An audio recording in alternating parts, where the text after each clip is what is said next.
ವಿಶ್ವಖ್ಯಾತಿ ಟೀಕೆ ಮಧ್ಯಮಠದೊಳಗಿಸಿದಂಥ ಅಮೃತಮಯ ಕಲಶ ಕಾವ್ಯಗಳ ಮೇಲೆ ರಾಜಮಂತ್ರಿ ಪಾಂಡೆಯವರು ಬರೆದಿರುವ ಬಾಲಮುಖಿ ಟೀಕೆಯ ಸ್ವಾಧ್ಯಾಯ ನಡೆದದ್ದು ಇದೆ. ಮೋಕ್ಷ ಅಧಿಕಾರದ 2ನೇ ಮಂಗಲ ಕನಸು.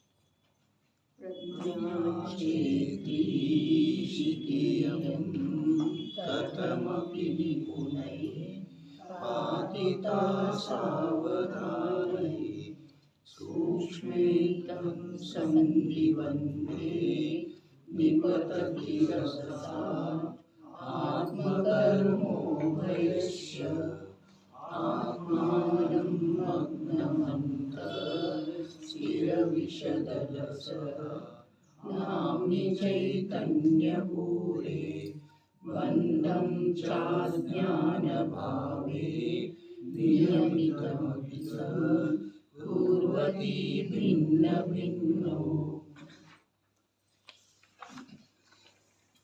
ಪ್ರಜ್ಞೆಯ ಜೀವನವು ಎಂಥದ್ದಿದೆ? ಸರ್ವಥಾ ಪ್ರಕಾರದಿಂದ ಜೀವ ಮತ್ತು ಕರ್ಮವನ್ನು ಬೇರೆ ಬೇರೆ ಮಾಡುತ್ತದೆ.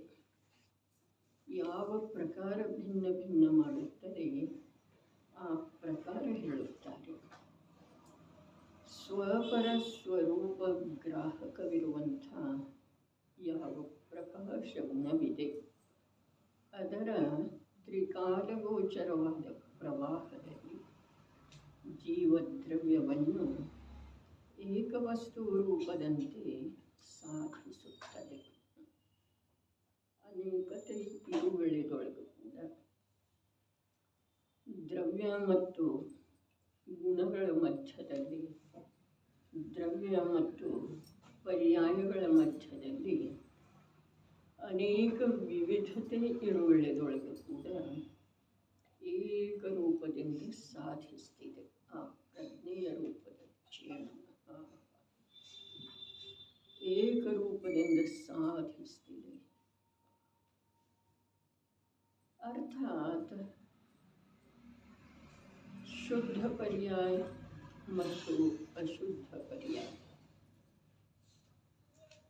ಅನಂತ ಪ್ರಕಾರದ ಗುಣಗಳು, ಪ್ರತಿಯೊಂದು ಒಂದರಿಂದಲ್ಲ ಇಡೀ ಸಮಸ್ತ ಗುಣಗಳಿಂದ ವಿಲಕ್ಷಣ ಗುಣ ಇದೆ.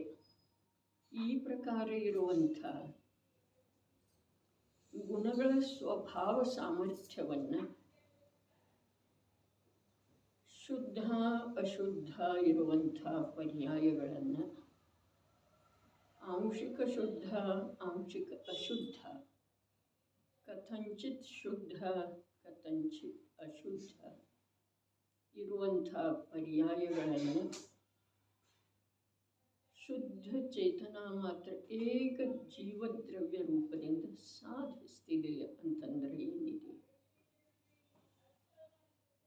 ಏಕರೂಪತೆ ಇದೆಯೇನಿಲ್ಲ, ಇದೆಯೇನಿಲ್ಲ. ಗುಣಗಳ ಅನಂತ ಇರುವೆಳೆದೊಳಗಿಂದ ಏಕರೂಪತೆ ಯಾಗ ಜ್ಞಾನದೊಳಗೆ, ದರ್ಶನದೊಳಗೆ, ಸುಖದೊಳಗೆ, ವೀರ್ಯದೊಳಗೆ, ತ್ಯಾಗೋಪಾದಾನ ಶೂನ್ಯತ್ವದೊಳಗೆ, ಭಾವ ಅಭಾವ, ಭಾವಾಭಾವ, ಅಭಾವಭಾವ, ಯಾವುದೇ ಗುಣ ಅಥವಾ ಶಕ್ತಿ ಅದು ತನ್ನದೇ ಆದಂಥ ವಿಶಿಷ್ಟ ಸ್ವಭಾವವನ್ನು ಹೊಂದಿದ್ರೂ ಕೂಡ ಅದು ಹೇಗಿದೆ? ಚೈತನ್ಯವನ್ನು ಮೀರಿ ಇಲ್ಲ. ಅದೇ ಪ್ರಕಾರ ಪರ್ಯಾಯದೊಳಗ ಶುದ್ಧಿಯ ಅಧಿಕತೆ ಅಥವಾ ನ್ಯೂನತೆ, ಅಶುದ್ಧಿಯ ಅಧಿಕತೆ ಅಥವಾ ನ್ಯೂನತೆ. ಒಂದು ಪರ್ಯಾಯದೊಳಗೆ ಎರಡೂ ಇದ್ದಾವೆ, ಒಂದು ಪರ್ಯಾಯದೊಳಗೆ ಒಂದೇ ಇದೆ. ಯಾವುದು ಒಂದೇ ಇದೆ? ಸಾಧಕನ ಜೀವನದೊಳಗ ಪರ್ಯಾಯದಲ್ಲಿ ಒಂದು ಪರ್ಯಾಯದೊಳಗೆ ಶುದ್ಧತೆ ಅಶುದ್ಧತೆ, ಇನ್ನೊಂದು ಪರ್ಯಾಯದೊಳಗ ಅಶುದ್ಧತೆಯು ಮಾತ್ರ ಕಮ್ಮಿ, ಶುದ್ಧತೆಯ ಮಾತ್ರ ಮತ್ತೊಂದು ಪರ್ಯಾಯ ಸ್ವಯಂ ಅದರದೇ ಯೋಗ್ಯತೆಯಿಂದ ಅಶುದ್ಧತೆಯ ಅಧಿಕ ಮಾತ್ರ, ಶುದ್ಧತೆಯ ಮಾತ್ರ ಕಮ್ಮಿ. ಹೀಗೆ ನಡೆದಿರ್ತಿದೆ. ಒಮ್ಮೆ ಒಂದೇ ಇರ್ತಿದೆ. ಇವು ಎರಡರೊಳಗೆ ತಾರತಮ್ಯತೆ ಅಂತ ಮಾತು ಹೇಳಿತು. ಶುದ್ಧ ಮತ್ತು ಅಶುದ್ಧದೊಳಗೆ ಒಂದೇ ಇರ್ತಿದೆ. ಅದು ಯಾವುದು ಇರ್ತಿದೆ? ಶುದ್ಧ ಇರ್ತಿದೆ. ಸಾಧಕನ ಜೀವನದೊಳಗೆ ಏಕಾಕಿ ಅಶುದ್ಧ ಇರುವುದಿಲ್ಲ. ಏಕಾಕಿ ಅಶುದ್ಧ ಇರುವುದಿಲ್ಲ. ಅಶುದ್ಧ ಅಧಿಕ, ಶುದ್ಧತೆ ಕಮ್ಮಿ ಇರಬಹುದು. ಕ್ರಮದಿಂದ ಶುದ್ಧತೆ ಅಧಿಕ ಅಧಿಕ ಅಧಿಕ ಆಗ್ತಾ ಹೋಗ್ಬೋದು. ಅಶುದ್ಧತೆ ಕಮ್ಮಿ ಕಮ್ಮಿ ಆಗ್ತಾ. ಮತ್ತೊಂದು ಸಮಯದ ಪರ್ಯಾಯದೊಳಗೆ ಅಶುದ್ಧತೆ ಅಭಾವ ಆಗೋದು. ಒಂದು ಸಮಯದ ಹೇಳ್ತಾ ಇದ್ದೆ. ಆದರೆ ಸಮ್ಯಕ್ ದರ್ಶನ ಪ್ರಾಪ್ತ ಆದ ನಂತರ ಏಕಾಕಿ ಅಶುದ್ಧ ಪರ್ಯಾಯ ಇರುವುದಿಲ್ಲ. ಇದು ಸಮ್ಯಕ್ ದರ್ಶನದ ಮಹತ್ವ ಮಹಿಮೆ ಇದೆ. ಅದೇ ಪ್ರಕಾರ ಮಿಥ್ಯಾತ್ವ ಇರುವುದರೊಳಗ ಅಶುದ್ಧತೆಯಲ್ಲಿ ಬೇಕಾದಷ್ಟು ತರತಮತೆ ಆಗ್ತಿದೆ. ಆದರೆ ಶುದ್ಧ ಇರುವುದಿಲ್ಲ. ಅದು ಮಿಥ್ಯಾ ದೃಷ್ಟಿಯ ಮಾತಿದೆ. ಪರ್ಯಾಯದೊಳಗೆ ಶುದ್ಧತೆ ಇರೋದಲ್ಲೇ ಇಲ್ಲ. ಇಲ್ಲಿ ಇನ್ನು ಇಷ್ಟು ಚರ್ಚೆಯ ನಂತರ ಶುದ್ಧತೆಯ ಅರ್ಥ ಏನಿದೆ? ತ್ರಿಕಾಲಿ ಚೈತನ್ಯ ಸ್ವಭಾವದ ಸ್ವೀಕಾರ. ತ್ರಿಕಾಲಿ ಚೈತನ್ಯ ಅರ್ಥಾತ್ ನಿಜ ಸ್ವಭಾವದ, ವಿಶ್ವದ ಯಾವ ಪದಾರ್ಥದಲ್ಲಿ ಇಲ್ಲದೆ ಇರುವಂಥ ಅಸಾಧಾರಣ ಚೈತನ್ಯ ಸ್ವಭಾವ, ಕಳೆದ ಅನಂತ ಕಾಲದೊಳಗೆ ಎಂದೂ ಅನುಭವದಲ್ಲಿ ಬಂದಿಲ್ಲ ಅಂಥ ಚೈತನ್ಯ ಸ್ವಭಾವದ ಶ್ರದ್ಧಾಜ್ಞಾನದ ಮೂಲಕ ಸ್ವೀಕಾರ ಇರೋದೇನಿದೆ ಅದು ಶುದ್ಧ. ಅದಂತೂ ಮಿಥ್ಯಾದೃಷ್ಟಿ ಜೀವನದೊಳಗೆ ಇದೆ. ಅವನಲ್ಲಿ ಶುಭ ಬೇಕಾದಷ್ಟು ಹೆಚ್ಚು ಇರಬಹುದು, ಅಶುಭ ತೀರ ಮಂದಾಗಿ ಹೋಗಿದ್ದೆ. ಆದರೆ ಶುದ್ಧದ ಅಂಶ ಇದೆ. ಇದು ಒಂದು ಅಪೇಕ್ಷೆ. ಇದು ನಿಜವಾದ ಅಪೇಕ್ಷೆ. ಇನ್ನೊಂದು ಮಾತು ಹೀಗಿದೆ, ಬೇಕಾದಷ್ಟು ಅಶುದ್ಧತೆ ಬಂದರೂ ಕೂಡ ಚೈತನ್ಯ ರೂಪದ ಶುದ್ಧತೆಯ ಅಭಾವ ಆಗುವುದಿಲ್ಲ. ವ್ಯಕ್ತ ಪರ್ಯಾಯದೊಳಗೆ ಏನು ಹೇಳಿತು? ಬೇಕಾದಷ್ಟು ಅಶುದ್ಧತೆ. 7ನೇ ನರಕದ ನಾರಿಕೆಗಳಲ್ಲಿ ಇರುವಂಥ ತೀವ್ರ ಸಂಕ್ಲೇಶ ಮತ್ತು ನಿಗೋಧದಲ್ಲಿರುವಂಥ ಭಾವ ಕಲಂಕದ ಪ್ರಚುರತೆ ಇದ್ರೂ ಕೂಡ ಶುದ್ಧ ಚೈತನ್ಯ ಸ್ವಭಾವದ ಅಭಾವ ಆಗುವುದಿಲ್ಲ ಯಾವೊಂದೂ ಸಮಯದ ಪರ್ಯಾಯದೊಳಗೆ. ಹಾಗಾದರೆ ಈ ಶುದ್ಧಕ್ಕೂ ಮೊದಲು ಹೇಳ್ತಲ್ಲ ಶುದ್ಧ ಮಿಥ್ಯಾದೃಷ್ಟಿಯ ಜೀವನದೊಳಗೆ ಶುದ್ಧ ಇಲ್ಲವೇ ಇಲ್ಲ ಅಂತ ಹೇಳ್ತು. ಸಮ್ಯಕ್ ದೃಷ್ಟಿಯ ಜೀವನದೊಳಗೆ ಏಕಾಕಿ ಅಶುದ್ಧ ಯಾವೊಂದೋ ಪರ್ಯಾಯದೊಳಗೆ ಇರುತ್ತದೆ. ಹಾಗಾದರೆ ಈ ಶುದ್ಧಕ್ಕ ಮತ್ತು ಈ ಶುದ್ಧಕ್ಕ ಯಾವುದ? ನರಕ ನಿಗೋಧದಂಥ ಅಶುದ್ಧತ್ವ ಭಾವಕಲಂಕದ ಪ್ರಚುರತೆಯ ಮಧ್ಯದೊಳಗೆ ಕೂಡ ಪ್ರಗಟ ಪರ್ಯಾಯದೊಳಗಿನ ಶುದ್ಧ ಸ್ವಭಾವ ಅಸ್ತಾಗಿ ಹೋಗುವುದಿಲ್ಲ, ಅಭಾವವಾಗಿ ಹೋಗುವುದಿಲ್ಲ. ಈ ಪ್ರಕಾರ ಎರಡು ರೀತಿಯಿಂದ ಏನು ತಿಳಿಸಿತು. 2 ರೀತಿಯೊಳಗೆ ಯಾವುದು ನಿಜವಾಗಿ ಶುದ್ಧ ಇದೆ ರೀ? ನಿಜವಾಗಿ ಶುದ್ಧ ಯಾವುದು? ಒಂಬತ್ತನೇ ಗ್ರೈವೇಕ ಯೋಗ್ಯ ಉತ್ಕೃಷ್ಟ ಶುಭ ಭಾವ ಮಾಡಿದ್ರೂ ಕೂಡ ಮಿಥ್ಯಾದೃಷ್ಟಿಯ ಜೀವನದೊಳಗ ಶುದ್ಧತೆ ಇಲ್ಲ ಅಂಥೇಳಿ ಒಂದು ಹೇಳ್ತು. ಇನ್ನು ಎರಡನೇ ನರಕದೊಳಗನ ಸಮ್ಯಕ್ ದರ್ಶನ ಪ್ರಾಪ್ತ ಮಾಡಿಕೊಂಡಿರುವಂಥ ಯಾವ ಜೀವದನ ಅವನ ಜೀವನದೊಳಗೆ ಏನ ಏಕಾಕಿ ಅಶುದ್ಧ ಪರ್ಯಾಯ ಯಾವುದು? ಇದೊಂದು ಅಲೌಕಿಕ ಅಚಿಂತ್ಯ ಸ್ವಭಾವ ಇದೆ. ಯಾವುದರದ? ಸಮ್ಯಕ್ ದರ್ಶನ. ಸಮ್ಯಕ್ ದರ್ಶನ. ಇನ್ನು ಎರಡನೇ ವಿಭಾಗದೊಳಗೆ ಹೇಳ್ತಲ್ಲ, ಅದೇನು ಹೇಳಿತು? ನರಕದಂಥ ತೀವ್ರ ಸಂಕ್ಲೇಶ ಭಾವದ ವಿದ್ಯಮಾನತೆಗಳು ಅಥವಾ ನಿಗೋಧದಂಥ ಭಾವ ಕಲಂಕದ ವಿದ್ಯಮಾನತೆಗಳು ಜೀವದ ಚೈತನ್ಯ ಸ್ವಭಾವ ಯಾವೊಂದು ಪರ್ಯಾಯದೊಳಗೆ ಅಸ್ತವಾಗಿ ಅಭಾವವಾಗಿ ಹೋಗಿಲ್ಲ. ಇದು ಒಂದು ಜೀವದ ಶುದ್ಧತೆ. ಈ ಎರಡರೊಳಗೆ ಯಾವುದು ಲಾಭದಾಯಕ ಇದೆ? ಶುದ್ಧಿ ಎರಡು ಪ್ರಕಾರದ್ದು ಹೇಳ್ತಾರಲ್ಲ, ಯಾವುದು ಲಾಭದಾಯಕ? ಸಮ್ಯಕ್ ದರ್ಶನದಿಂದ ಬಂದಂಥ ಶುದ್ಧಿ ಲಾಭದಾಯಕ ಇದೆಯೋ?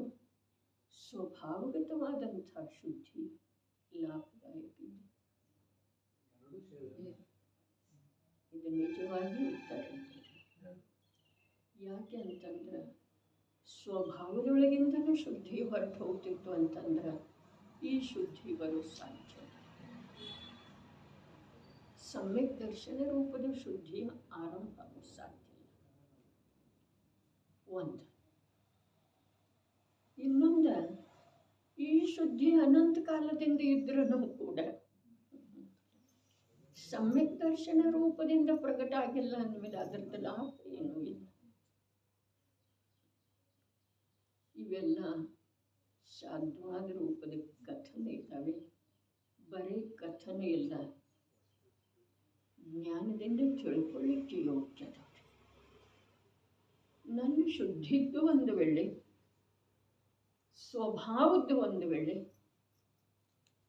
ಎಂಥದೋ ವಿಕಟ ಪ್ರಸಂಗದೊಳಗೆ ಅಭಾವಾಗಿ ಹೋಗ್ತಿತ್ತು ಅಂತಂದ್ರೆ ನಿಜವಾಗಿ ನನ್ನ ಅಭಾವನ ಆಗ್ತಿತ್ತಲ್ಲ. ಸ್ವಭಾವದ ಅಭಾವದೊಳಗೆ ವಸ್ತು ಇರುವುದಿಲ್ಲ.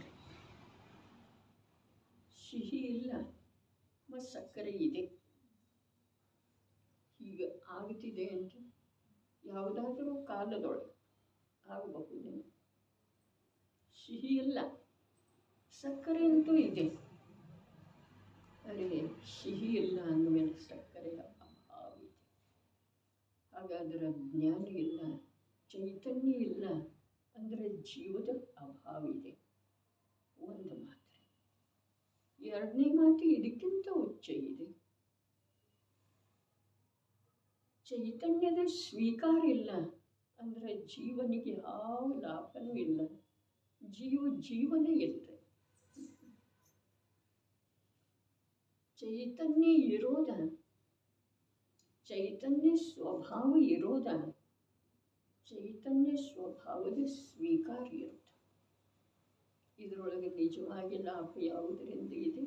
ಸ್ವೀಕಾರದಿಂದ. ಎರಡರದ್ದು ಸಿದ್ಧಿ ಮಾಡಿದೆ, ಅದರ ಅಭಾವಂತೂ ಆಗೋದನ್ನೇ ಇಲ್ಲರಿ. ಯಾವುದರದ್ದು? ಸ್ವಭಾವ ರೂಪದ ಯಾವ ಚೈತನ್ಯ ಇದೆ ಅಲ್ಲ, ಅರೆ ನಿತ್ಯ ನಿಗೋಧದಲ್ಲಿ ಇರುವಳದೊಳಗನೂ ಇತ್ತು. ತ್ರಸಾವಸ್ಥೆಯಲ್ಲೆಲ್ಲ ಸುತ್ತಾಡಿ ಮತ್ತೆ ನಿಗೋಧಕ್ಕೆ ಹೋದರನು ಕೂಡ ಇದೇನ ಇದೆ ಇದೆ ಇದೆ. ಆದ್ರೆ ಈ ಸುತ್ತಾಟ, ಈ ಪರಾಧೀನತೆ, ಈ ದುಃಖ, ಈ ಬಂಧನ ಇವುಗಳದ್ದೆಲ್ಲ ಕೊನೆ ಬರೋದ ಒಂದು ಅದರ ಸ್ವೀಕಾರದಿಂದ ಇರುವುದರಿಂದ ಅಲ್ಲ. ಮನೆಯಲ್ಲಿ ಇದೆ ರೀ ವ್ಯಂಜನ್, ಆದರೆ ನನಗಾಗುವುದಿಲ್ಲ. ದಿನನಿತ್ಯವೂ ಸಿದ್ಧ ಆಗ್ತಾ ಇದೆ, ನನಗೆ ಇಷ್ಟನೂ ಇದೆ, ಆದರೆ ನನಗೆ ಮನ ಇದೆ ತಿನ್ನುವುದರ ಸಲುವಾಗಿ. ವ್ಯಂಜನ ಇದೆ, ಸ್ವಾಧೀನ ಇದೆ, ಆದರೆ ತಿನ್ನುವ ಅಧಿಕಾರ ಇಲ್ಲ. ಏನು ಉಪಯೋಗ ರೀ? ಮನೆಯಲ್ಲಿ 10 ಮೆಂಬರ್ ಇದ್ದಾರೆ, ತಿಂತಾ ಇದ್ದಾರೆ, ಆನಂದವನ್ನಿಸ್ತಾ ಇದ್ದಾರೆ. ಈ ಲೋಕದೊಳಗೆ ಅನಂತ ಸಿದ್ಧರು ಇದ್ದಾರೆ, ಸಾಧಕರು ಇದ್ದಾರೆ, ಅತೀಂದ್ರಿಯ ಆನಂದದೊಳಗೆ ಮಸ್ತ್ ಮಸ್ತ್ ಮಸ್ತ್ ಇದ್ದಾರೆ. ನನಗೆ ಮನ ಇದೆ. ಯಾವುದರದ? ಅತೀಂದ್ರಿಯ ಆನಂದದ. ಯಾಕೆ ಯಾಕೆ ನಾನು ಚೈತನ್ಯದ ಸ್ವೀಕಾರ ಮಾಡ್ತಾ ಇಲ್ಲ, ಜಡದೊಳಗೆ ನಿಮಗ್ನ ಲವಲೀನ ಇದೆ. ಜಡ ಯಾವುದು? ದೇಹ, ಧನ, ಪತ್ನಿ, ಪುತ್ರ. ನಿಜವಾಗಿ ಬಹಳ ನಿಕೃಷ್ಟ ನೀತಿ ಇರಿದ ಜೀವದ. ತಿಳಿತಾ ಇದೆ? 4 ಹೇಳ್ತಲ್ಲ, ಶರೀರ, ಧನ, ಪತ್ನಿ, ಪುತ್ರ. 4 ಗತಿಗಳಿಗೆ ಇದಕ್ಕಿಂತ ಹೆಚ್ಚಿಂದ ಏನೂ ಬೇಕಾಗಿಲ್ಲ, ಏನೂ ಬೇಕಾಗಿಲ್ಲ. ಚತುರ್ಗತಿ ಭ್ರಮಣಕ್ಕೆ ಇದಕ್ಕಿಂತ ಹೆಚ್ಚಿಗೆ ಏನೂ ಬೇಕಾಗಿಲ್ಲ. ಅಷ್ಟಿದ್ರೆ ಸಾಕ್ರಿ. ಜಾಗ ಹೆಣ್ಕೊಳ್ತಾ ಇರ್ತಿದೆ. ದೇಹ, ಧನ, ಪತ್ನಿ, ಪುತ್ರ. ಯಾವುದು ಜಟಿಲ ರೀ? ಅರೆ ಒಂದಕ್ಕೊಂದು ಕೂಡಿಟ್ಟುನೇ ಇದಾವೆ ಜಟಿಲೆಯಲ್ಲಿ. ಎಲ್ಲಿಯವರೆಗೆ ನಾನು ಜ್ಞಾನ ಮತ್ತು ಸುಖದ ಸಾಗರ ಇದ್ದರನೂ ಕೂಡ ನನ್ನ ಪ್ರಗಟ ಜ್ಞಾನದ ಮೂಲಕ ಆ ಜ್ಞಾನಮಯ ಸ್ವಭಾವ ತಿಳಿದು ಬರುವುದಿಲ್ಲ. ಎಲ್ಲಿಯವರೆಗೆ ಆ ಜ್ಞಾನಮಯ ಸ್ವಭಾವದ ತಿಳಿಯುವಿಕೆಯೊಳಗೆ ಯಾವ ನಿರಾಕುಲ ಶಾಂತಿ ಇದೆ, ಆ ಶಾಂತಿಯ ಅನುಭವ ಆಗುವುದಿಲ್ಲ, ಅಲ್ಲಿಯವರೆಗೆ ನನ್ನ ಜ್ಞಾನ ನಿಧಿಗೆ, ಸುಖದ ನಿಧಿಗೆ ಎಳ್ಳಷ್ಟು ಅರ್ಥ ನನ್ನ ದೃಷ್ಟಿಯೊಳಗಿಲ್ಲ. ಸರ್ವಜ್ಞ ಪ್ರಭುವನ್ನು ಕೇಳಿದರೆ ನಾನು ಇಂಥವಿದ್ದೇನೆ ಅಂಥೇಳಿ ಹೇಳ್ತಾರೆ. ಅನಂತ ಕೇವಲಿಗಳ ಜ್ಞಾನದೊಳಗೆ ನಾನು ಇಂಥವನಾಗೇನೆ ಕಾಣಿಸ್ತಾ ಇದ್ದೇನೆ. ಎಂಥವ? ಜ್ಞಾನ ಮತ್ತು ಸುಖದ ಸಾಗರ. ಹೇಳ್ತಲ್ಲ, ಮನೆಯಲ್ಲಿ ನಡೀತಾ ಇದೆ, ಎಲ್ಲರೂ ಆನಂದದೊಳಗಿದ್ದಾರೆ. ವಿಶ್ವರೂಪದ ಮನೆಯಲ್ಲಿ ಸಿದ್ಧರ, ಅರಹಂತರ, ಸಾಧುಗಳ, ಶ್ರಾವಕರ, ಅವಿರತ ಸಮ್ಯಕ್ ದೃಷ್ಟಿಗಳು ವಿಶ್ವವೆಂಬ ಮನೆಯೊಳಗೆ 3 ಲೋಕದಲ್ಲಿದೆ. ಅಧೋಲೋಕದಲ್ಲಿದ್ದಾರೆ, ಮಧ್ಯಲೋಕದಲ್ಲಿದ್ದಾರೆ. ಅಂಥವನ್ನ ನಾನು ಅದನ್ನು. ಆದ್ರೆ ಅವರ ಸ್ವೀಕಾರ, ಅವರ ಶ್ರದ್ಧೆ, ಅವರ ಅನುಭವದೊಳಗ ನನ್ನ ಸ್ವೀಕಾರ, ನನ್ನ ಶ್ರದ್ಧೆ, ನನ್ನ ಅನುಭವದೊಳಗ ಯಾವುದೇ ಪ್ರಕಾರದ ಹೋಲಿಕೆ ಇಲ್ಲ, ಹೊಂದಾಣಿಕೆ ಇಲ್ಲ. ಅದಕ್ಕೆ ಹೇಳಿದ್ದು ಬಹಳ ನಿಕೃಷ್ಟ ನೀತಿ.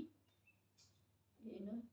ದೇಹ, ಧನ, ಪತ್ನಿ, ಪುತ್ರ. ವಿಚಾರ ಮಾಡೋದು ಗಂಭೀರವಾಗಿ, ಕೇಳಿ ಬಿಡೋದಲ್ಲ. ಕೇಳ್ತಾ ಇರೋ ಸಮಯದೊಳಗೆ ಯಾವ ಒಂದು ಜ್ಞಾನದೊಳಗೆ ಹೌದು ಅನ್ನಿಸ್ತಿದೆ ಅಥವಾ ಏನು ಅನ್ನಿಸ್ತಿದೆ ಅದಷ್ಟೇ ವಿಷಯ ಅಲ್ಲ. ಅದರಿಂದ ಯಾವ ಲಾಭನೂ ಆಗುವುದಿಲ್ಲ. ವಿಷಯದ ಕುರಿತು ಆಳದೊಳಗೆ ಇಳಿಲಿಕ್ಕೆ ಬೇಕು. ನಿಕೃಷ್ಟ ನೀತಿ ಅಂಥೇಳಿ ಶಬ್ದ ಪ್ರಯೋಗ ಮಾಡಿರ್ತಾ ಇದೆ. ಜೀವದ ನಿಕೃಷ್ಟ ನೀತಿ ಈ ನಾಲ್ಕರೊಳಗೆ ಲವಲೀನತೆ ಏನಿದೆ, ಇದು ನಿಕೃಷ್ಟ ನೀತಿ ಇದೆ. ಇದು ಭವಬಂಧನಕ್ಕೆ ಆಧಾರ ಇದೆ. ಅನಂತ ದುಃಖದ ಬೀಜ ಇದೆ. ಇರ್ಲಿಕ್ಕೆ ಬರುವುದಿಲ್ಲ ಸಂಸಾರದೊಳಗೆ, ಬರ್ತಿದ್ದೇನಿಲ್ಲ. ನಿಕೃಷ್ಟ ನೀತಿಯನ್ನು ಬಿಟ್ಟುಕೊಟ್ಟು ಆ ಶರೀರ ಧನ ಪತ್ನಿ ಪುತ್ರರ ಜೊತೆಗೆ ಇಂದು ಸಿದ್ಧಾಲಯದೊಳಗೆ ಯಾರಾದಾರಲ್ಲ ಅವರೆಲ್ಲ ಒಂದು ಕಾಲದೊಳಗೆ ಇರ್ತಾರೆ. ಹಾಗಿದ್ದರೂ ನಿಕೃಷ್ಟ ನೀತಿಯನ್ನು ಬಿಟ್ಟುಕೊಟ್ಟೆ ಇವುಗಳ ಜೊತೆಗಿದ್ದರೆ, ದೇಹದ ಜೊತೆಗಿದ್ದರು, ಧನದ ಜೊತೆಗಿದ್ದರು, ಪತ್ನಿ ಪುತ್ರರ ಜೊತೆ. ಸಂಸಾರದ ಆಧಾರ ದುಃಖದ ಬೀಜ ಯಾವುದು? ನಿಕೃಷ್ಟ ನೀತಿ. ಏನದ ನಿಕೃಷ್ಟ ನೀತಿ? ಏನದ ನಿಕೃಷ್ಟ ನೀತಿ? ಸ್ವತಂತ್ರವಿರುವಂಥ ಪರದ್ರವ್ಯಗಳನ್ನು ದೇಹದೊಳಗೆ ಅನಂತ ಬದುಕಿನ ಪರಮಾತ್ಮ, ಧನದೊಳಗೆ ಸಂಖ್ಯಾತ ಅನಂತ ಬದುಕಿನ ಪರಮಾತ್ಮ, ಪತ್ನಿ ಪುತ್ರ ಅಸಮಾನ ಜಾತಿಯ ದ್ರವ್ಯ ಪರ್ಯಾಯಗಳಿವೆ. ವಿಶ್ವದ ವಸ್ತು ಅವುಗಳನ್ನು ನನ್ನದ, ಬರೇ ನನ್ನದ, ಇಷ್ಟೇ. ಯಾವ ಪ್ರಕಾರದ್ದೂ ಪ್ರಗಟ ರೂಪದಿಂದ ಅಶುದ್ಧ ಭಾವ ಅಥವಾ ಪಾಪ ಭಾವ ಅಂಥೇಳಿ ಹೇಳಲಿಕ್ಕೇನೆ ಬರುವುದಿಲ್ಲ. ಅಂಥದ್ದೊಂದು ಪ್ರಶಸ್ತ ಭಾವ ಏನು? ನನ್ನವರ, ನನ್ನ, ನಾನು.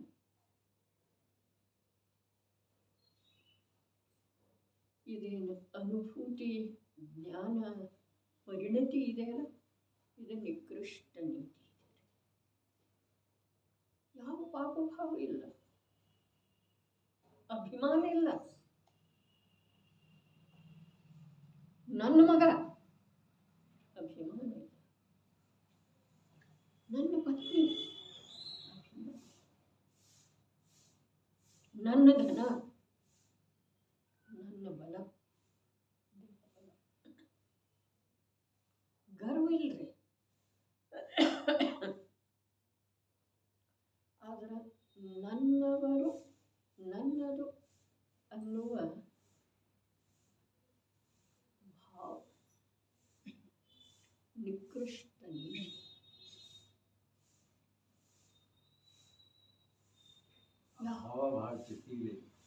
ಅದನ್ನೇ ಹೇಳಿದೆ. ಅದಕ್ಕೆ ನಿಕೃಷ್ಟ ನೀತಿ ಅಂತ ಶಬ್ದ ಬಂತು, ತಾನಾಗೇನ ಬಂತು.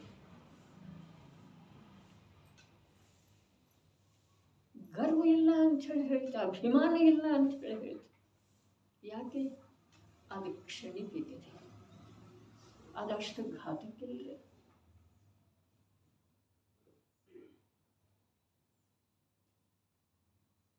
ನನ್ನ ಧನ ಅಂಥೇಳಿ ಗರ್ವ ಮಾಡ್ತಿದ್ರೆ ಅದೇನು ಯಾವತ್ತೂ ಇಲ್ಲ, ಅದು ಘಾತಕ ಇಲ್ಲ. ಅದರ ಒಳಗೆ ನಂತರ ನೋಡಿ ಸಹಜ ಭಾವ ಇದೆಯಲ್ಲ, ಕಂಡು ಬರುವುದಿಲ್ಲ. ತಿಳಿಸಿಕೊಟ್ರೆ ಒಪ್ಪಿಗೆನೂ ಆಗುವುದಿಲ್ಲ, ಅದರ ಕಡೆ ವಿಚಾರನೂ ಹೋಗೋದಿಲ್ಲ. ಅದಕ್ಕೆ ಹೇಳಿತು, ಪರದಲ್ಲಿ ಯಾವ ಪ್ರಕಾರ ನಿರ್ವಿಕಲ್ಪ ರೂಪದಿಂದ ನಾನೆನ್ನುವ ದೇಹದಲ್ಲಿರಿ ನಿರ್ವಿಕಲ್ಪ ರೂಪದಿಂದ ನಾನೆನ್ನುವ ಅನುಭವ ನಡ್ಕೊಂಡು ಬರ್ತಾ ಇದೆಯಲ್ಲ, ಹಾಗೆ ಆತ್ಮನಲ್ಲಿ ನಾನೆನ್ನುವ ನಿರ್ವಿಕಲ್ಪ ಅನುಭವದ ಹೆಸರು ಸಮ್ಯಕ್ ದರ್ಶನ. ಸಮ್ಯಕ್ ದರ್ಶನ ನಿಜವಾಗಿ ನೋಡ್ರಿ ಯಾವ ಪ್ರಕಾರ ಚಾರಿತ್ರ ಅಂಗೀಕಾರ ಮಾಡಿದ್ದು ಕಾಣಿಸ್ತಿದೆ, ವ್ರತಗಳ ಅಂಗೀಕಾರ ಮಾಡಿದ್ದು ಕಾಣಿಸ್ತಿದೆ, ಸಮ್ಯಕ್ ದರ್ಶನ ಕಾಣ್ತಿದೆ ಅಂತ ಲಕ್ಷಣ ಹೇಳಿದ್ದಾರೆ ಆಗಮದಲ್ಲಿ. ಅದು ಕೂಡ ಪರೀಕ್ಷೆ ಮಾಡುವಂಥವನಿಗೆ ನೋಡುವಂಥವನಿಗೆ ಸ್ಪಷ್ಟ ಇದೆ. ಆದರೂ ಅದು ಅನುಭವ ಗೋಚರ ಇದೆ. ಇದು ದರ್ಶನೀಯ ಇದೆ. ಹಾಗೆ ಈ ಕಷಾಯ ಅಭಿಮಾನ ಗರ್ವ ಇದು ದರ್ಶನೀಯ ಇದೆ. ಅದರ ಒಳಗಿದೆಯಲ್ಲ ಸಹಜ ಭಾವ ನಂದನ್ನು ಅದು ಹೋಗುವುದ ಅಷ್ಟೇ ಕಠಿಣ ಇದೆ.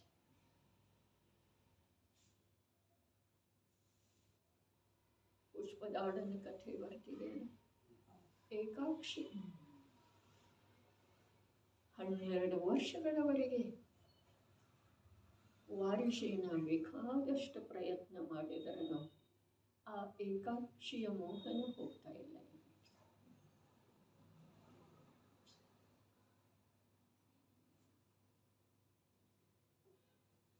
ಸಮವಸರಣದೊಳಗೆ ದೇವ ಸ್ತುತಿ ಮಾಡ್ತಾ ಇದ್ದಾನೆ.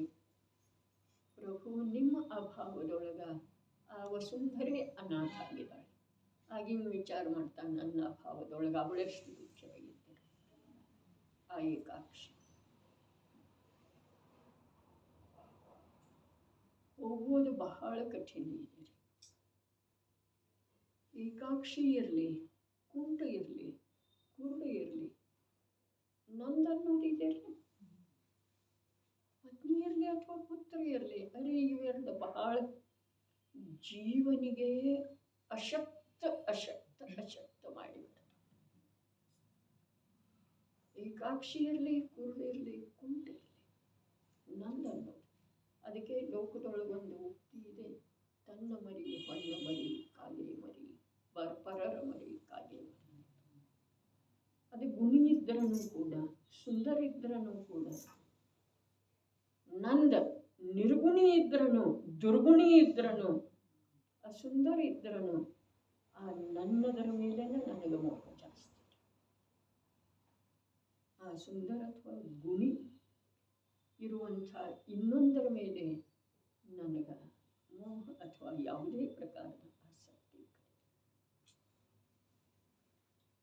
ಈ ಯಾವುದು ಒಳಗೆ ಮನೆ ಮಾಡಿ ಕೂತಿದೆಯಲ್ಲ, ಇಲ್ಲಿ ಹೇಳ್ತಾ ಇದ್ದಾರೆ ತ್ರಿಕಾಲಗೋಚರ.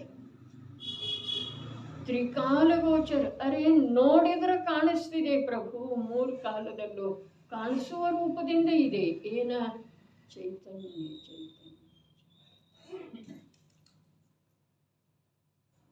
ಕಾಣಿಸುವ ರೂಪದಿಂದ ಅದು 3 ಕಾಲದಲ್ಲೂ ಪ್ರಗಟ ಇದೆ. ಆದ್ರೆ ಅದನ್ನು ಗ್ರಹಣ ಮಾಡುವಂಥ ಶಕ್ತಿ, ಗ್ರಹಣ ಮಾಡುವಂಥ ಪ್ರತ್ಯಕ್ಷ ಕಾರ್ಯ ನಿನ್ನಿಂದ ಆಗ್ತಾ ಇಲ್ಲ. ಅದು ಯಾವುದು ಗೊತ್ತುಪಡಿಸಿದರೋ ಆ ಹೆಣ್ಣನ್ನು ನಂದು ಅಂತ ಹೇಳಿ ಗ್ರಹಣ ಮಾಡೋದು ಬಹಳ ಬೇಗ ಬಂತನೇನು ಬಂತನೇನ್ರಿ. ನಿಗದಿ ಮಾಡಿದಾರಲ್ಲ ಹಿರಿಯರು ಸೇರಿ, ಅದು ಹಿಂದಿನ ಕಾಲದ ಮಾತು ಹೇಳ್ತಾ ಇದ್ದೆ. ಮುಂದೇನು ಅಧಿಕ ತಿಂಗಳ ಆದ ಇದೆ ಅಂಥೇಳಿ ಬಹಳ ವಿಳಂಬಿದೆ ಮದುವೆಗೆ. ಆದರೂ ನಂದು ಅನ್ನೋದಲ್ಲಿ ಸ್ಥಾಪನೆ ಆಯಿತು. ಇದು ತ್ರಿಕಾಲಗೋಚರ, ನಿತ್ಯ ಗೋಚರ ಇದ್ರೂ ಕೂಡ ಇದರೊಳಗೆ ನಂದು ಅನ್ನೋದು ಬರ್ತಾನೆ ಇಲ್ಲ. ಇದರಲ್ಲಿ ಬದಲಾವಣೆ ಆಗಿದೆ. ಅದು ದೃಷ್ಟಿಗೋಚರ ಏನೇನು ಅದಾವ ಸಂಯೋಗಿ ಪದಾರ್ಥ, ಅವುಗಳಲ್ಲೆಲ್ಲ ನಿತ್ಯ ಬದಲಾವಣೆ ಇದೆ. ಆದರೆ ಬದಲಾಗದೇ ಇರುವಂಥ ವಸ್ತುವನ್ನು ಈ ಜೀವ ಲಕ್ಷ್ಯದೊಳಗೂ ತಂದುಕೊಳ್ತಾ ಇಲ್ಲ. ಅದರೊಳಗೆ ನಂದು ಅನ್ನೋದು ಬರ್ತಾನೆ ಇಲ್ಲ, ನಾನು ಅನ್ನೋದು ಬರ್ತಾನೆ ಇಲ್ಲ. ಬಂತು ಅಂತಂದರೆ ಈ ಜೀವದ ದುಃಖದ ಕೊನೆ ಒಂದು ದಿವಸ ನಿಯಮದಿಂದ ಬರ್ತಿದೆ. ಆದರೆ ಅದಕ್ಕಿಂತ ಮೊದಲೊಂದು ವಿಷಯ ಇದೆ. ನನಗೆ ದುಃಖ ಇದೆ ಅನ್ನೋದು ಸ್ವೀಕಾರ ಎಷ್ಟಿದೆ ರೀ ನಮ್ಗೆ?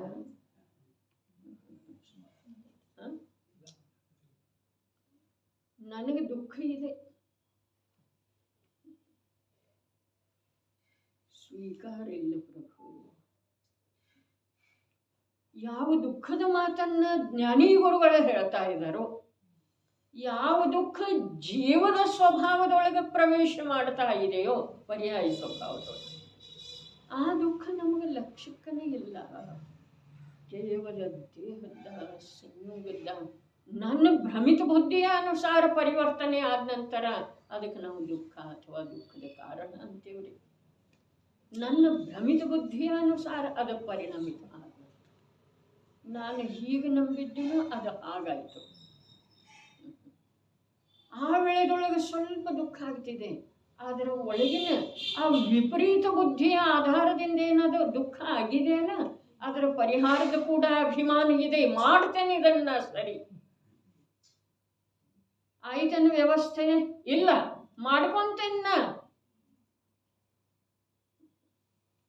ಆಪರೇಷನ್ ಆಯ್ತಲ್ಲ, ಈಗ ಸರಿ ಅನ್ನಿಸ್ತಾ ಇದೇನ, ಕಣ್ಣು ಕಾಣಿಸ್ತಾ ಇದೇನ, ಒಳಗಿಂದ ಇಲ್ಲ ಅಂತ ಹೇಳಿದ್ರೂ ಕೂಡ ಆಗಿದೆ ಅಂದಮೇಲೆ ಕಾಣಿಸ್ತಿದೆ, ವಿಶ್ವಾಸ. ಅದ್ಭುತ ಮಾತಿದೆ ರೀ. ಈ ಜೀವದ ವಿಪರೀತ ಮನ್ನಣೆಯ ಅದ್ಭುತತೆ ಎಷ್ಟಿದೆ ಅನ್ನೋದ ಒಂದು ಸಲ ಲಕ್ಷ್ಯದೊಳಗೆ ತಗೊಳ್ಳೋದ ಅವಶ್ಯಕ ಇದೆ. ವಿಪರೀತತೆಯ ಆಳ ಎಷ್ಟಿದೆ, ಅದರ ರೆಂಬೆ ಟೊಂಗೆಗಳ ಎಷ್ಟು ವಿಶಾಲವಾಗಿ ಹರಡಿಕೊಂಡಿದ್ದಾವೆ, ಎಲ್ಲೆಲ್ಲಿ ಕಾರ್ಯ ಮಾಡ್ತಾ ಇದ್ದಾವೆ. ಯಾವುದರದ? ಆ ವಿಪರೀತ ಮನ್ನಣೆಯ ರೆಂಬೆ ಕೊಂಬೆಗಳ. ಅದರ ಫಲಪುಷ್ಪ ಏನದವು ಅವಂತೂ 4 ಗತಿ ಮತ್ತು ಅನಂತ ದುಃಖ ರೂಪದವ್ರಿ.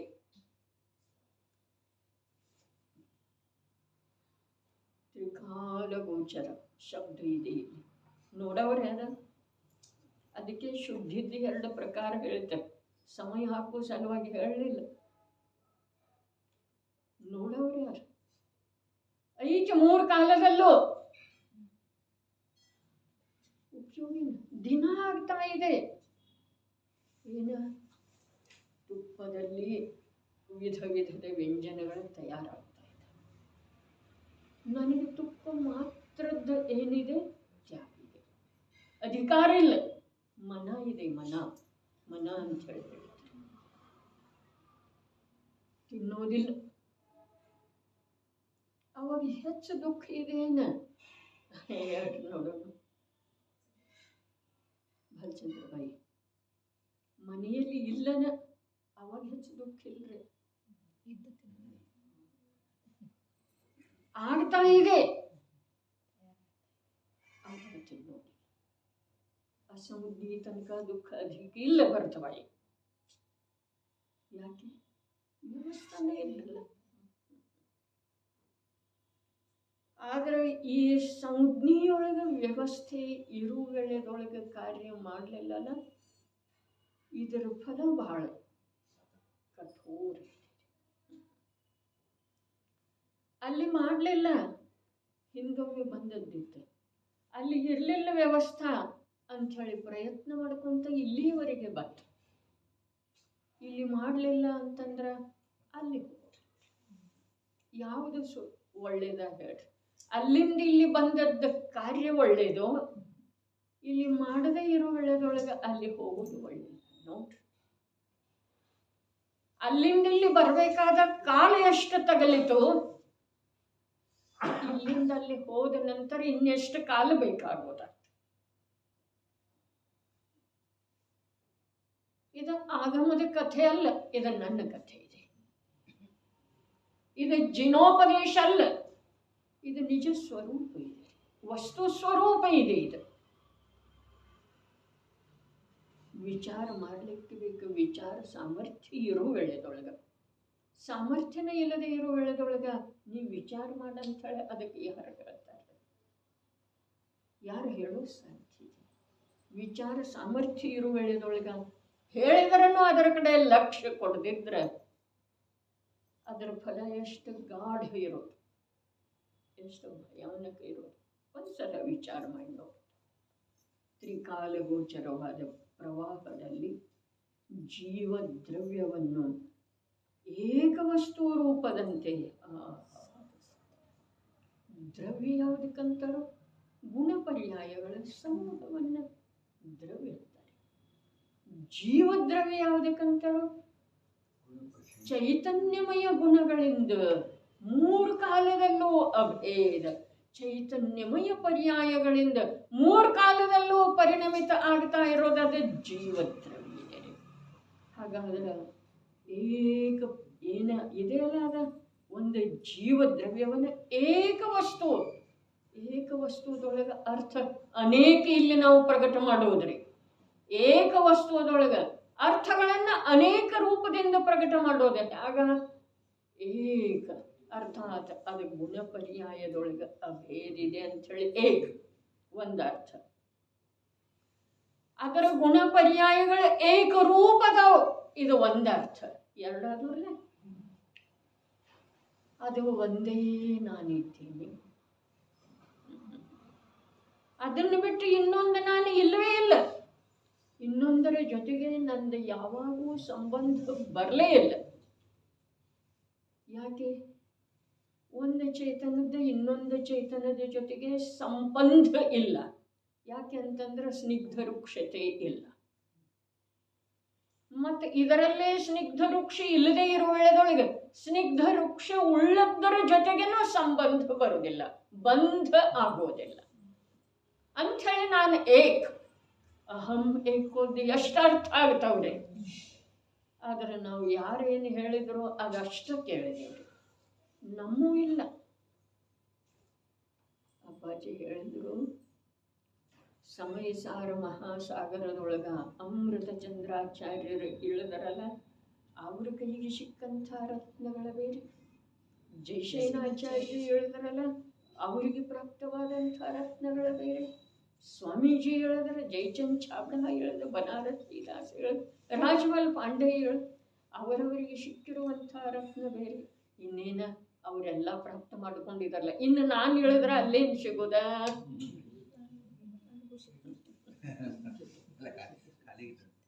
ಖಾಲಿ. ಅರೆ, ಅವರವರ ಸಮಯ ಸಾರದೊಳಗಿಂದ ಅವರವರ ರತ್ನಗಳನ್ನು ತೆಗೆದ್ರೆ ಮುಳುಗು ಹಾಕಿ ನಿನ್ನ ಸಮಯ ಸಾರವನ್ನು ಅವರು ಸ್ಪರ್ಶ ಮಾಡಿಲ್ಲ. ನೀನೇ ಕುಂದು ವಿರಚಿತ ಸಮಯ ಸಾರವೆಂಬ 415 ಗಾಥಾ ರೂಪದ ಸಾಗರದೊಳಗ ಇಳಿತಾ ಹೋಗಿ ನಿಜ ಸಮಯ ಸಾರದೊಳಗೆ ಇಳಿದಿ ಅಂತಂದ್ರ ಅಲ್ಲಿ ಸಿಗುವ ರತ್ನಗಳ ಅವುಗಳ ಕೇವಲ ನಿನ್ನ ಅಧಿಕಾರತ್ವ ಅದಾವ, ಅವುಗಳ ಮೇಲೆ ಬೇರೆ ಯಾರು ಏನಿದೆ. ಅದಕ್ಕೆ ನಾನು ಪ್ರಾರಂಭದೊಳಗೆ ಕೋರೆಗಲ್ಲಿ ಬಸ್ತೇವೆ, ಅಲ್ಲಿ ಸ್ವಾಧ್ಯಾಯಕ್ಕೆ ಹೋಗು, ಪ್ರವಚನ ಹೇಳು ಅಂಥೇಳಿ ಅಣ್ಣಾಜಿ ಜೋರು ಮಾಡಿದ್ರು. ರಾಜಮತಿ ಹೇಳ್ತಾ ಇದ್ದಾರಲ್ಲ, ರಾಜಮತಿ ಚೂಟಿ ಬೊಮ್ಮಕ್ಕ ಅಲ್ಲೆಲ್ಲ ಭಾಳ ಇದ್ದರು. ಗಂಗು ಅಜ್ಜಿ ಧಾರ್ಮಿಕ ಜನರು ಇದ್ದಾರೆ. ಆಮೇಲೆ ಇದು ಏನು ಆರುಗುರಾಣಿ ಹೇಳು ಅಂದ್ರೆ ಬಾಬಾಜಿ, ಆರುಗುರಾಣಿ ಹೇಳು ಅಂತಂದ್ರೆ ಇಲ್ಲಿ ಎಲ್ಲ ಸ್ಪಷ್ಟನೆ ಇದೆಯಲ್ಲ, ಮತ್ತೇನು ಹೇಳೋದಿದ್ರೆ ಎಲ್ಲ ಸ್ಪಷ್ಟನೆ ಇದೆಲ್ಲ. 3 ಲೋಕದಿ ಭೀತರಾಗೋ ಸಾರವಿದೆ ವಿಜ್ಞಾನತೆಯು ಮೇಲ್ತೋರೋ ಎಡೆ ಶಿವಕಾರ ಶಿವ ಸ್ವರೂಪವಾಗಿ. ಇದ್ರಾಗ ಹೇಳಲಿಕ್ಕೇನು ಬಾಕಿ ಏನಿದೆ? ಎಲ್ಲ ಹೇಳಿದ್ದೇನು ಇದೆ ಅಲ್ಲ. ನೀ ಅಲ್ಲಿ ಕೂಡು, ಹೇಗೈತೆ ಹಾಗೆ ಓದು, ಹೇಗೈತೆ ಹಾಗೆ ಹೇಳು. ಇಬ್ಬರು ಜೋರು ಮಾಡಿದ್ದಾರೆ, ಅದು ಮೂಲ ರೀ. ಹಾಗಾದರೆ ಈಗ ಅವರು ಹೇಳದೇ ಇರೋದನ್ನು ನಾನು ಹೇಳ್ಬೋದು ಅಥವಾ ಇಲ್ಲರಿ? ಅಂದ್ರೂ ಇದರ ಅರ್ಥ ಇದೆ. ಅಲ್ಲೇನು ಅವರು ಬರೆದಿದ್ದಾರೋ ಅದಷ್ಟು ವಸ್ತು ಸ್ವರೂಪ ಅಲ್ಲ, ಅದು ಸಂಕೇತ ಕೊಟ್ಟಿದ್ದಾರೆ. ಆ ಸಂಕೇತದ ಮೇರೆಗೆ ನಾನು ವಸ್ತು ವ್ಯವಸ್ಥೆಯೊಳಗೆ ವಿಹಾರ ಮಾಡೋದ್ರೆ ಅಲ್ಲಿ ನನಗೆ ಏನೇನು ಸಿಗ್ತಿದೆ ಬಾಲಚಂದ್ರ, ಏನೇನು ಸಿಗ್ತಿದೆ ಅಂತ ಹೇಳ್ತಾ ಹೋದ್ರೆ ಆ ಸಿಗುವ ವಸ್ತುವಿಗೆ ಕೊನೆಯೆಂದೂ ಬರುವುದಿಲ್ಲ. ಅನಂತ ಸಿಗ್ತಿದೆ, ಅನಂತ. ಅದಕ್ಕೆ ಅನಂತ ಜ್ಞಾನ ಅಂದರೆ ಶ್ರುತಜ್ಞಾನದೊಳಗ ಅನಂತ ಜ್ಞಾನಮಯನಾದಂಥ ಆತ್ಮನನ್ನು ಕಂಡುಕೊಳ್ಳುವ ತಿಳಿದುಕೊಳ್ಳುವ ವ್ಯವಸ್ಥೆ ಇದೆ ರೀ. ಅರೆ ಇನ್ನೊಂದು ಮಾತು, ಆ ಯಾವ ದೇಹಕ್ಕೆ ಸಂಬಂಧಿಸಿದ ಇಂದ್ರಿಯಕ್ಕೆ ಸಂಬಂಧಿಸಿದ ಜಡ ಭೋಗ ಪದಾರ್ಥಗಳದವಲ್ಲ, ಅವುಗಳ ರುಚಿ ಕಮ್ಮಿ ಮಾಡಿ ಈ ಆತ್ಮವಸ್ತುವನ್ನು ನಿರೂಪಣೆ ಮಾಡಿರುವಂಥ ಆಗಮದ ಹತ್ರ ಬಂದ್ರೆ ಶಾಂತಿ ಸುಖನೂ ವಿಪುಲವಾಗಿ ಸಿಗ್ತಿದೆ ರೀ. ಎಲ್ಲಿ? ಆಗಮದೊಳಗೆ ಸಿಗ್ತಿದೆ, ಆತ್ಮನೊಳಗಲ್ಲ. ಆತ್ಮನೊಳಗೆ ಸಿಗೋದಂತೂ ಅದು ವಚನಾತೀತ, ಕಥನಾತೀತ. ಆಗಮದೊಳಗೆ ಸಿಗ್ತಿದೆ,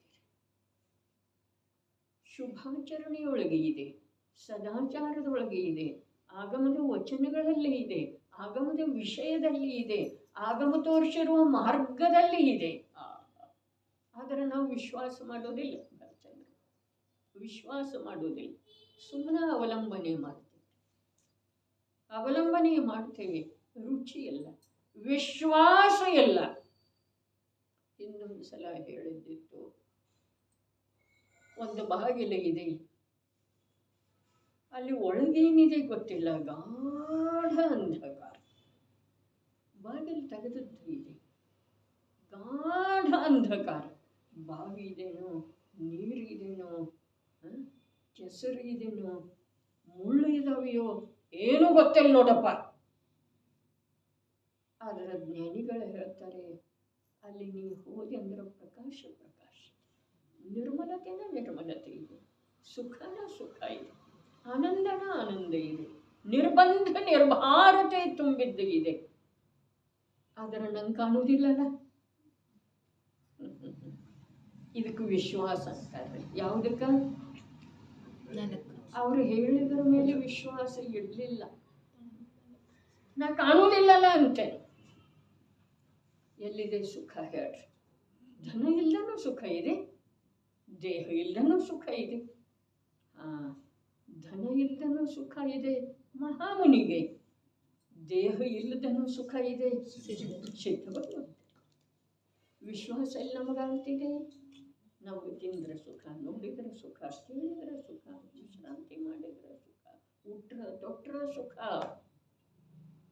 ನಮಗಿದ್ರ ವಿಶ್ವಾಸ ಇದೆಯಲ್ಲ, ಅದರ ವಿಶ್ವಾಸ ಮಾಡೋದಿಲ್ರಿ. ಧನ ಇಲ್ಲದ ಧರ್ಮ ಹೇಗಾಗೋದು, ಪ್ರಭಾವನ ಹೇಗಾಗೋದು? धूल भी नहीं होता अच्छा जाता।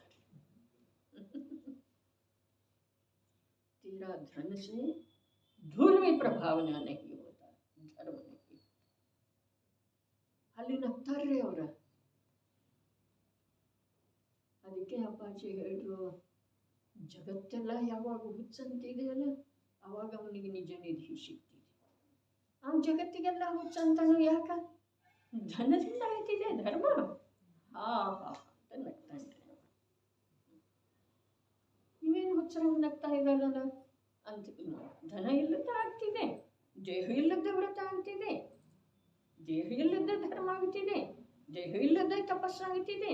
ಇವು ಅಂತಂದ್ರೆ ಇಬ್ಬರಲ್ಲಿ ಏನಿದೆ? ತದ್ವಿರುದ್ಧ.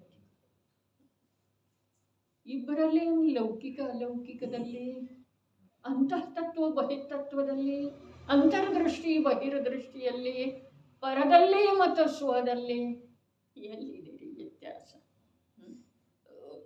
ಅದು ವಿರುದ್ಧತೆ. ಎಲ್ಲಿ ಪರ ಇದೆಯೋ ಅಲ್ಲಿ ಸ್ವ ಇಲ್ವೇ ಇಲ್ಲ. ಎಲ್ಲಿ ಭಾಷೆಯ ಮಹಿಮೆ ಇದೆಯೋ ಅಲ್ಲಿ ಅಂತಃತತ್ವದ ಮಹಿಮೆ ಬರೋದನ್ನ ಸಾಧ್ಯ ಇಲ್ಲ. ಎಲ್ಲಿ ಲೋಕದ ರೀತಿ ನೀತಿ ವ್ಯವಹಾರ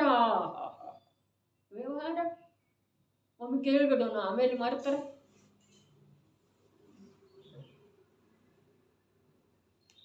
ಏನು ಕೇಳ್ಬಿಡೋಣ? ಏನೇನು ಆರಾಮಿಲ್ಲಾಗಿತ್ತಂತ ಆರಾಮಾಗಿತ್ತಂಗ. ಇದು ವ್ಯವಹಾರ. ವ್ಯವಹಾರ ಎಷ್ಟು ಚತುರ, ನೋಡಿ ಒಂದೊಂದ್ಸಲ ಮಹಾನ್ ಆಶ್ಚರ್ಯ.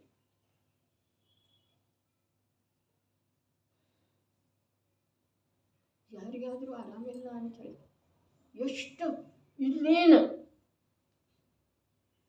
ನನ್ನ ತಪ್ಪಿದ ಆರಾಮವನ್ನು ಸರಿನ ಮಾಡ್ತಾರೇನೋ, ಅನ್ನುವಷ್ಟು ಉತಾವಳಿ. ಮುಂದೆ ಮುಗಿತಲ್ಲ, ವ್ಯವಹಾರ ಮಾಡೇ ಆಯ್ತಲ್ಲ, ಆಯ್ತೇನಿಲ್ಲ, ಮುಂದೆ ನೆನಪು ಇರೋದಿಲ್ಲರಿ. ಇದಕ್ಕೆ ವ್ಯವಹಾರ ಅಂತಾರೆ ಬ್ರಹ್ಮಾನಂದನ. ಲೋಕದೊಳಗೆ ಅನ್ನೋದಿಲ್ಲ ಅಂತಾರ್ರೆ, ಅಂತಾರೆ ನೆನಪಿತಮ್ಮ. ಆಮೇಲೆ ನೆನಪಲ್ಲೂ ಇರೋದಿಲ್ಲ. ಒಂದು ಸ್ವಲ್ಪ ಆಳವಾಗಿ ವಿಚಾರ ಮಾಡೋದು ಅಂಥೇಳಿ ಮೋಕ್ಷಶಾಸ್ತ್ರದ ಪ್ರಸ್ತಾವನೆಯೊಳಗೆ ಅಪ್ಪಾಜಿ ಬರ್ತಾರೆ.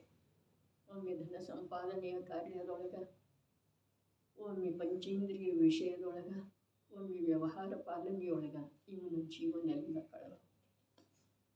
ಅಲ್ಲಿ ಯಾವ ವ್ಯವಹಾರ ಹೇಳಿದರೂ ಅದರದ್ದು ವಿಚಾರ ಮಾಡುವ ಯೋಗ್ಯತೆ ನಮ್ಮಲ್ಲಿ ಇದೆ ಅನ್ನೆಲ್ಲ ಗೊತ್ತಿಲ್ಲ. ಆದರೆ ನಾವು ಈ ವ್ಯವಹಾರ ಯಾರೇ ತೀರ್ಕೊಂಡ್ರು ಅಂಥೇಳಿ ಅಂದ್ರೆ ಬಸ್ ಹೋಗಿ ಬರೋದು, ಮುಂದೆ ನೆನಪು ಇರೋದಿಲ್ಲ ರೀ. ಆ ಜೀವದ ಇರ್ತಿದೆ ಅಂದ್ರೆ ಯಾರಿಗಿರ್ತಿದೆ ಹೇಳಿ. ಆದ್ರೆ ಆ ವೇಳೆದೊಳಗೆ ಹೋಗೋದು ಅವ್ರ ಸಲುವಾಗಿ, ನನ್ನ ಸಲುವಾಗಿ, ಅವ್ರ ಸಲುವಾಗಿ, ನಮ್ಮ ಸಲುವಾಗಿ. ವಿಚಾರ ಮಾಡ್ರಿ, ಇಂಥ ಮೂಢ ರೀತಿ ನೀತಿಗಳನ್ನು ನಮ್ಮದಾಗಿಸಿಕೊಂಡಿದ್ದೇವೆ ನಾವು. ಹೌದು ಅಥವಾ ಇಲ್ಲ? ಆ ಜೀವದ ಸಲುವಾಗಿ, ಆ ವ್ಯಕ್ತಿಯ ಸಲುವಾಗಿ, ಆ ವ್ಯಕ್ತಿತ್ವದ ಸಲುವಾಗಿ ಯಾವುದು ಉಳಿತಿದೆ ನಮ್ಮಲ್ಲೇ ಹೇಳ್ರಿ. ಹೋದವ್ರನ್ನೆಲ್ಲ ನಾವು ಹೋಗಿಸೇ ಬಿಟ್ಟಿದ್ದೇವೆ ಅಥವಾ ಇಲ್ರಿ? ದೃಷ್ಟಿಯೊಳಗಿಂದ, ಬುದ್ಧಿಯೊಳಗಿಂದ, ರುಚಿಯೊಳಗಿಂದ, ನಮ್ಮದು ಅನ್ನೋದರೊಳಗಿಂದ ಹೋದವ್ರು ನಮ್ಮವ್ರೇ, ಬೇರೆದವ್ರು ಮಾತಿಲ್ಲ. ಇನ್ನು ಬೇರೆದವ್ರ ಸಲುವಾಗಿ ವ್ಯವಹಾರ ಎಷ್ಟು ಯೋಗ್ಯ ಇರಬಹುದು ವಿಚಾರ. ಹಾಗಾದ್ರೆ ಅವ್ರನ್ನ ನೆನಪಿಟ್ಕೊಂಡು ಕೂಡೋದ ಇಲ್ಲ. ಆದ್ರೆ ಮರ್ತದ್ದು ಯಾವ ಕಾರಣದಿಂದ ಅಂತ ಹೇಳಿ ಹೇಳಿ. ಯಾವ ಕಾರಣದಿಂದ ಮರೆತಿರುವುದಕ್ಕೆ ಕಾರಣ ಯಾವ್ದ ಅನ್ನೋದು ಕಂಡು ಹಿಡೀರಿ. ಸ್ವಾರ್ಥ ದೇಹ ಬುದ್ಧಿನೋ ಏನೋ ಆತ್ಮ ಕಲ್ಯಾಣದ ಮಾರ್ಗ ಇದೆ, ಅದು ಮರೆತಿರುವುದಕ್ಕೆ ಯಾವುದಿದೆ ಕಾರಣ? ವಿಚಾರ ಮಾಡಿದ್ರೆ ಎಷ್ಟಿದಾವ್ರಿ ದೋಷ? ಸ್ವಯಂಭೂರಮನ ಸಾಗರದಷ್ಟ, ಸ್ವಯಂಭೂರಮನ ಸಾಗರದೊಳಗೆ ಎಷ್ಟು ಜಲಬಿಂದು ಅದಾವ, ಅಷ್ಟು ದೋಷ ಅದಾವು. ಏನೋ ಅದಕ್ಕಿಂತ ಹೆಚ್ಚದವ್ರಿ? ಅದಕ್ಕಿಂತ ಸ್ವಲ್ಪ ಹೆಚ್ಚನ. ಆದ್ರೆ ಅದಕ್ಕಿಂತ ದೊಡ್ಡ ಉದಾಹರಣೆ ಲೋಕದೊಳಗೆ ಇಲ್ಲ ಅಂಥೇಳಿ ಅಷ್ಟೇ ಹೇಳಿ.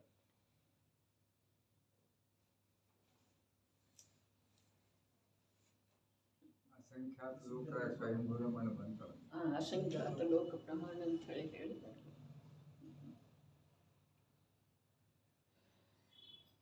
ತ್ರಿಕಾಲಗೋಚರವಾದ ಪ್ರವಾಹದಲ್ಲಿ ಇದು ತ್ರಿಕಾಲಗೋಚರ ಪ್ರವಾಹ ನಡೆದದ್ದು ಇದೆ. ಅದರಲ್ಲಿ ನಾನು ಜೀವದ್ರವ್ಯ ಅನ್ನೋದು ಇಲ್ಲವೇ ಇಲ್ಲ. ಮತ್ತು ಅದು ಏಕವಸ್ತು ರೂಪದಿಂದ ಸಾಧಿಸೋದು ಯಾವಾಗ್ರಿ ಅನ್ನ? ಇದೆಲ್ಲ ವಿಸ್ತಾರ ಹೇಳ್ತಿದೆಯಲ್ಲ. ಈ ವಿಸ್ತಾರದ ಮಧ್ಯದೊಳಗೆ ತ್ರಿಕಾಲಗೋಚರ ಇರುವಂಥ ನನ್ನ ಜೀವನದೊಳಗೆ ತ್ರಿಕಾಲಗೋಚರವಿರುವಂಥ ನನ್ನ ವ್ಯಕ್ತ ಸ್ವಭಾವ ರೀ. ಅದನ್ನು ನೋಡೋದು ಯಾವಾಗ? ಇದನ್ನೆಲ್ಲ ನೋಡೋದ್ರೊಳಗೆ ಎಷ್ಟು ವ್ಯಸ್ತ ಹರದಂಚೆ ಹೊರಟಿದ್ದೇನೆ, ಚಿನ್ನ ಭಿನ್ನಾಗಿ ಹೊರಟಿದ್ದೇನೆ.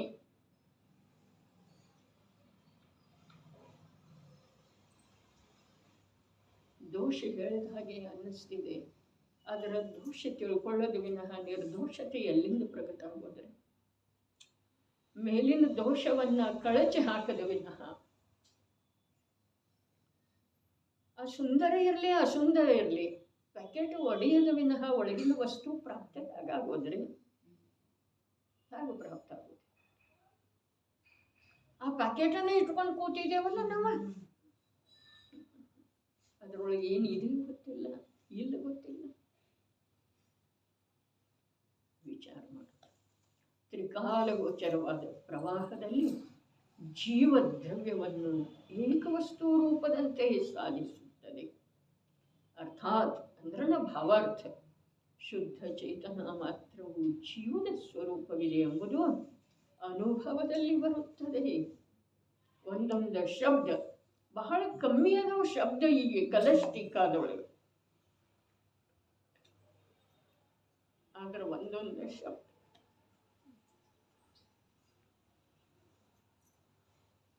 ಸಮಗ್ರ ಅರ್ಥವನ್ನು ಒಳಗೊಂಡದ್ದು.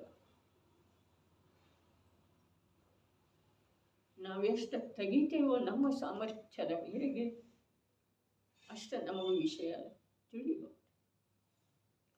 ಸಮಗ್ರ ಅರ್ಥವನ್ನು ಒಳಗೊಂಡದ್ದು ಅದ ಒಂದು. ಶುದ್ಧ ಚೇತನ ಮಾತ್ರ ಜೀವದ ಸ್ವರೂಪವಿದೆ ಎಂಬುದು ಅನುಭವದಲ್ಲಿ ಬರುತ್ತದೆ. ರಾಗಾದಿ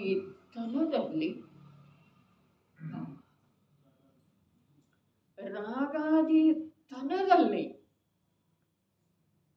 ಏಳನೇ ಗುಣಸ್ಥಾನ ಅಂತ ಬಿಡ್ರೆ ಅಬುದ್ಧಿಪೂರ್ವಕ ಅಂತ ಹೇಳ್ತಾರೆ. 6ನೇ ಗುಣಸ್ಥಾನದೊಳಗೆ 3 ಕಷಾಯ ಚೌಕಡಿ ಹೋಗಿರೋ ವೇಳೆದೊಳಗೆ ಬರೀ ರಾಗಿದೆ ರಾಗದ ತನ ಇದೆ. ರಾಗದ ತನ ಇದೆ. ವ್ರತಕ್ಕೆ ಸಂಬಂಧಿಸಿದ ರಾಗ ಅದರ ತನ ಇದೆ. ಅದು ಬಂದದ್ದರ ಕಾರಣ ಇದೆ ಅಂತೇಳಿ ಅಲ್ಲಿ ಸಾಧಿಸ್ತಾ ಇದೆ. ಇಲ್ಲಿ ಸ್ವಪರ ಸ್ವರೂಪ ಗ್ರಾಹಕವಿರುವಂತಹ ಯಾವ ಪ್ರಕಾಶ ಗುಣ ಇಲ್ಲೇ ಅರ್ಥ ಪ್ರಗಟ ಆಯಿತು. ಜ್ಞಾನದ ಸ್ವಭಾವ ಸ್ವಪರ ಪ್ರಕಾಶಕವಿದೆ. ಜ್ಞಾನದ ಸ್ವಭಾವ ಹೇಗಿದೆ? ಸ್ವಪರ ಪ್ರಕಾಶ. ಇಲ್ಲಿ ಸ್ವಪರ ಸ್ವರೂಪದ ಗ್ರಾಹಕ ಇರುವಂಥ ಪ್ರಕಾಶ ಗುಣ ಅಂತ ಅಂದ್ರೆ ಏನು? ಅಂಥದ್ದು ಜ್ಞಾನದೊಳಗೆ ಪ್ರಕಾಶ ಪ್ರಗಟ ಆದದ್ದಿದೆ. ಸ್ವಪರ ಪ್ರಕಾಶಕತ್ವ ಸಮ್ಯಕ್ ಜ್ಞಾನದೊಳಗೆ ಪ್ರಗಟ ಇದೆ. ಅದೇನು ಮಾಡ್ತಾ ಇದೆ? ಶುದ್ಧ ಚೇತನ ಮಾತ್ರ ವಸ್ತು ಜೀವದ ಸ್ವರೂಪವಿದೆ ಎಂಬುದು ಅನುಭವದಲ್ಲಿ ಬರ್ತಾ ಇದೆ. ಅನುಭವ ಮಾಡ್ತಾ ಇಲ್ರಿ, ಅನುಭವದಲ್ಲಿ ಬರ್ತಾ ಇದೆ. ಬಹಳ ಇದೆ ಅರ್ಥ ಇದರಲ್ಲಿ, ನುಡಿಯೋದಿಲ್ಲ ಇಲ್ಲಿ ಕಲಶ. ಅನುಭವದಲ್ಲಿ ಬರುತ್ತದೆ. ರಾಗಾದಿತನದಲ್ಲಿ ನಿಯಮದಿಂದ ಬಂಧದ ಸ್ವಭಾವವಿದೆ ಎಂದು ಸಾಧಿಸುತ್ತದೆ. ಇದು ಅದ್ಭುತ. ಅನುಭವದಲ್ಲಿ ಬರ್ತಾ ಇದೆ.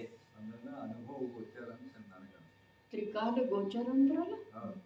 ತ್ರಿಕಾಲ ಗೋಚರ ಅಂದ್ರ ನೋಡ್ರಿ ಅಣ್ಣ, ತ್ರಿಕಾಲ ಗೋಚರ ಅಂದ್ರ ಸ್ವಪರ ಸ್ವರೂಪ ಗ್ರಾಹಕ ಇರುವಂತ ಪ್ರಕಾಶ ಗುಣ ಅಂದ್ರ ಮತ್ತೇನು? ಜೀವದ ಸ್ವರೂಪ ಶುದ್ಧ ಚೇತನ ಮಾತ್ರ ಜೀವದ ಸ್ವರೂಪ ಇದೆ ಅನ್ನೋದ ಅನುಭವದೊಳಗೆ ಬರ್ತಾ ಇದೆ, ತಿಳಿದು ಬರ್ತಾ ಇದೆ, ಪ್ರಕಾಶಿತ ಆಗ್ತಾ ಇದೆ, ಗ್ರಹಣ ಆಗ್ತಾ ಇದೆ. ಜ್ಞಾನ ಅದನ್ನು ನಾನು ಅಂತ ಹೇಳಿ ಸಾಧಿಸ್ತಾ ಇದೆ.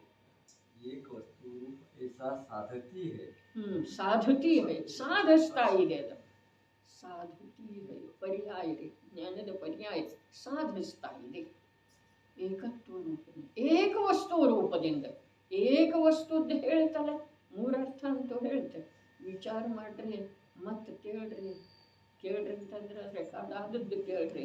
ವಿಷಯ ಬಹಳ ಸುಂದರ ಬಂದದ್ದು ಇದೆ. ತಾನಾಗಿ